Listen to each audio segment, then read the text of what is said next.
Olá, galerinha, beleza? Espero que vocês estejam bem aí, apesar de tudo que nós estamos passando, apesar desse cabelo despenteado aqui também, mas enfim, vamos lá.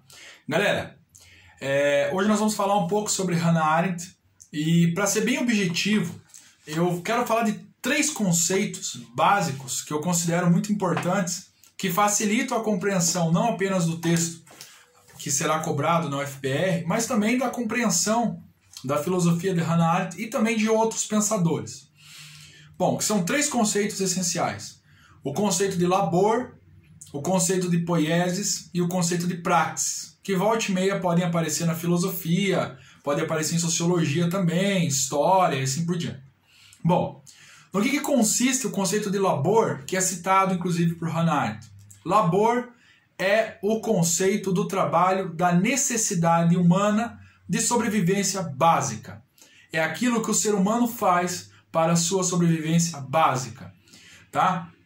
Pegando, por exemplo, o trabalho da Grécia Antiga. Seria o trabalho do escravo, mas também seria o trabalho do ateniense mais pobre, certo? Aquele que usufruía do trabalho, tinha necessidade de exercer o trabalho braçal para conseguir os objetivos básicos da sua vida, que consistiam em comida, água, roupa e um teto para morar.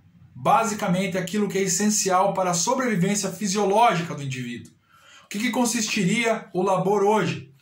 Pegar Inter 2 cedo, Boqueirão Centro Cívico, Ligeirão Boqueirão, né? Enfim, o ônibus lotado, se dirigir até o trabalho, não pensando em produzir arte, produzir um legado para a humanidade. Muitas vezes o indivíduo nem tem tempo de pensar nessas coisas. Ele está pensando no seu filho que está em casa, na sua esposa, na sua própria vida, em garantir a sobrevivência para mais um dia, comprar remédio porque está morrendo, coisa do tipo. Este é o labor, é o trabalho da necessidade para satisfazer necessidades instintivas, necessidades mais próximas das necessidades dos animais, porque o ser humano é um animal no sentido de ser também um corpo biológico. Então é para a necessidade biológica do indivíduo. Labor. Porém, a Hannah Arendt diferencia o animal comum do animal humano, do ser humano. O ser humano, por sua vez, ele é imprevisível. E por ser imprevisível, ele é capaz de produzir arte, poiesis. Qual é a diferença do labor para a poiesis? O labor, necessidade fisiológica. A poiesis, contemplação estética, prazer, deleite, certo? Então é a capacidade que o ser humano tem, por exemplo, de pintar um quadro, produzir uma bela obra de arte, não apenas construir uma casa simplesmente para se proteger da chuva ou do frio, mas construir uma bela casa com uma bela arquitetura, fazer algo para a contemplação própria da sua família e talvez até da comunidade, tá? Mas percebam que a arte ainda não é em essência utilizada para o trabalho político. Ela pode ter várias finalidades, tá? Simplesmente um deleite pessoal, por assim dizer, porque o ser humano é imprevisível. Guarda essa palavra também, imprevisibilidade do ser humano. Aí já diz respeito em parte da liberdade, certo? Alguns indivíduos conseguem, evidentemente, exercer esta possibilidade de fazer poieses. Para diferenciar bem o labor da poiesis, eu posso dar um exemplo básico. Por exemplo, Oscar Niemeyer não arquitetou o Museu do Olho aqui em Curitiba, o museu que recebe seu nome, inclusive, Oscar Niemeyer. Muito bem, o projeto do arquiteto em fazer uma coisa para além da utilidade do espaço físico, armazenar obras de arte, exposições, etc e tal, que é a utilidade do museu básica, não, mas fazer um prédio no formato de um olho para ser bonito, belo, apreciado, tá? Então isso é um trabalho já da poiesis, que diz respeito a um trabalho mais sofisticado, mais bonito, não apenas para satisfação fisiológica, tá? Essencial do indivíduo. Bom, agora, preste atenção, os operários, os peões, operários, os trabalhadores que construíram a obra, enfim, que pegaram a mão na massa, que levantaram os tijolos, que assentaram os tijolos, que pintaram tal. Talvez eles nem soubessem do tamanho da grandiosidade e da beleza que aquilo ali iria se tornar. Eles estavam pensando simplesmente no seu alimento no final do mês, no salário, no vale-refeição, no vale-transporte, na água, na luz paga. Então eles estavam exercendo o labor. Mas o Niemeyer não. Para além do labor, ele também fez poieses. Porque lembre que poieses não é apenas poesia. Embora a tradução literal seja poesia, para os gregos, poieses era arte no geral. Obras de arte no geral. Muito bem, então a obra de arte é uma coisa mais sofisticada, é uma coisa bonita, é uma coisa para além da utilidade fisiológica, para além da satisfação instintiva. Isso é uma coisa que diferencia os seres humanos. A imprevisibilidade do ser humano já é presente na poiesis. Mas a imprevisibilidade do ser humano também é presente no terceiro conceito, que é o conceito da praxis.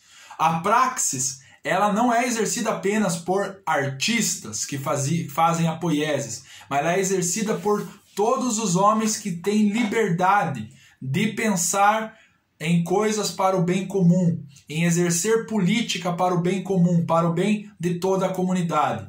Em Atenas, por exemplo, quem que exercia a praxis?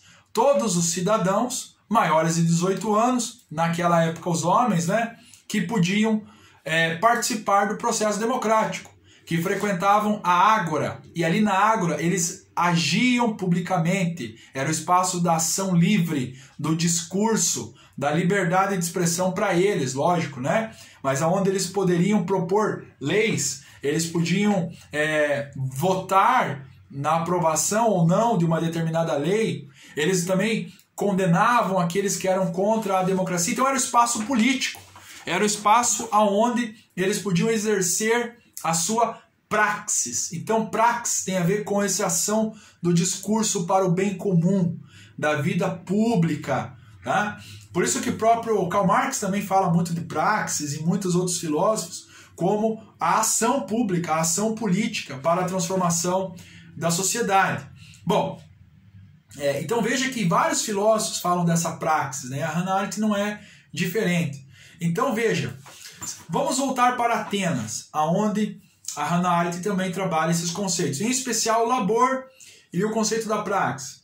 O labor é o espaço da casa, aonde o pai mandava em todos os filhos, independente da idade que o filho tinha. Se o filho tinha 25 anos, ele dependia do pai para viver. O pai poderia, inclusive, acusar o filho de subordinação a uma coisa e condená-lo à morte. Não apenas na Grécia, mas em Roma também era assim, tinha até a lei do pater familia. Então era o espaço da necessidade. O filho dependia do pai para sobreviver. Até para usufruir da herança, ele tinha que ter a autorização do pai. Ele não podia, mesmo depois dos 25 anos de idade, mesmo casado, ter liberdade de adquirir os seus bens se os pais não lhe dessem. Então havia muita necessidade do pai. Então a família era o espaço, entre aspas, do labor também, mesmo para o cidadão livre. Porque o cidadão era livre aonde? O cidadão era livre na ágora. Porque na ágora, tanto o pai com 50 anos, quanto o filho com mais de 18, tá? Podia ser 18, 25, ali eles estavam em pé de igualdade. Estamos falando naquele período que a democracia ateniense era consolidada. Então ali eles eram todos iguais. Todos estavam em liberdade de ação. Tinham liberdade para agir. Por isso era o espaço da praxis. E a ação qual? Da arte? Não. Da política. Podemos chamar a política de uma arte? Não sei. Aí é muito debate. Mas enfim, é o espaço público. É o espaço da discussão pública. Então Hannah Arendt, ela trabalha muito essa questão. Ela fala do desenvolvimento de quem exerceu a praxis ou não ao longo da história. Ela fala do desenvolvimento político, né?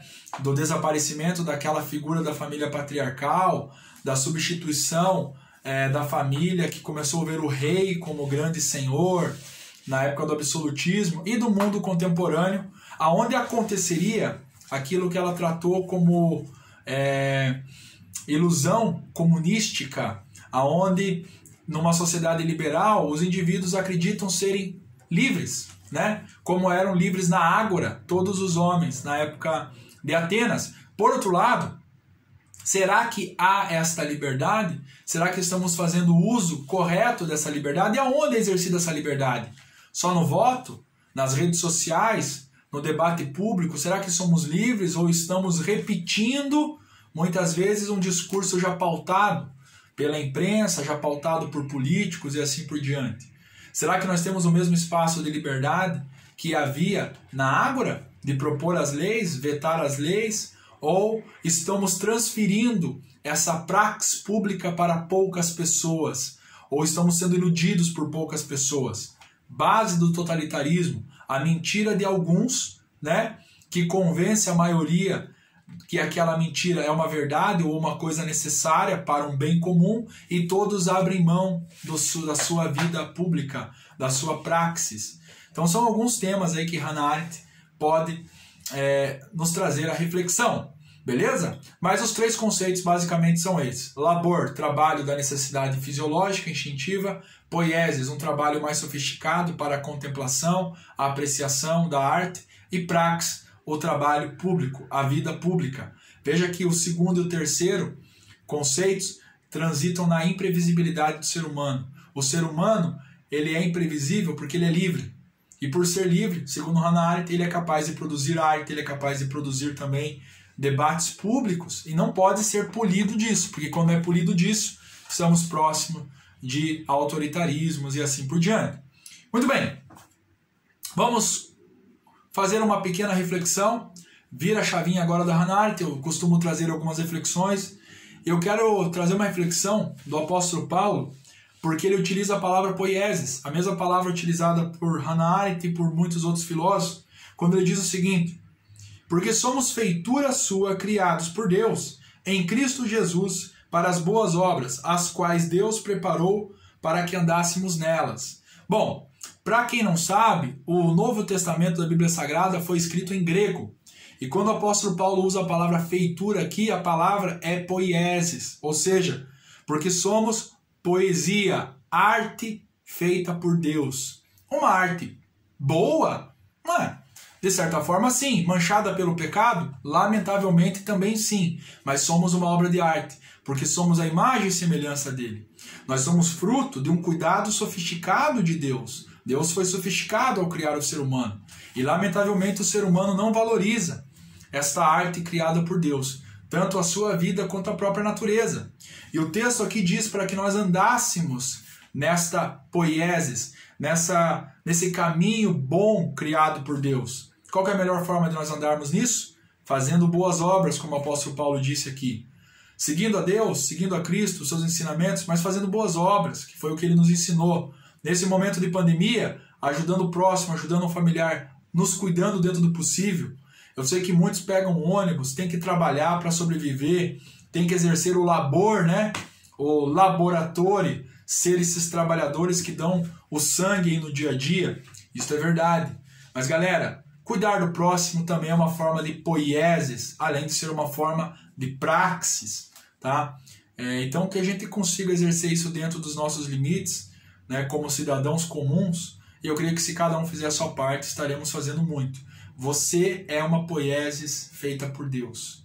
É óbvio que você não é perfeito, é óbvio que Cristo é o único ser perfeito, mas saiba que Ele te ama, porque a Bíblia diz que Ele é o Logos que fez você a sua imagem e semelhança. Então você tem que se valorizar, não se deprecie, não se sinta aí um grande pum cósmico, abandonado por todo mundo. Cristo te ama, converse com Ele, Ele certamente te ouvirá. Fiquem na paz, Deus abençoe todo mundo aí, ilumine o caminho de vocês. Até a próxima, meus amores. Abraço.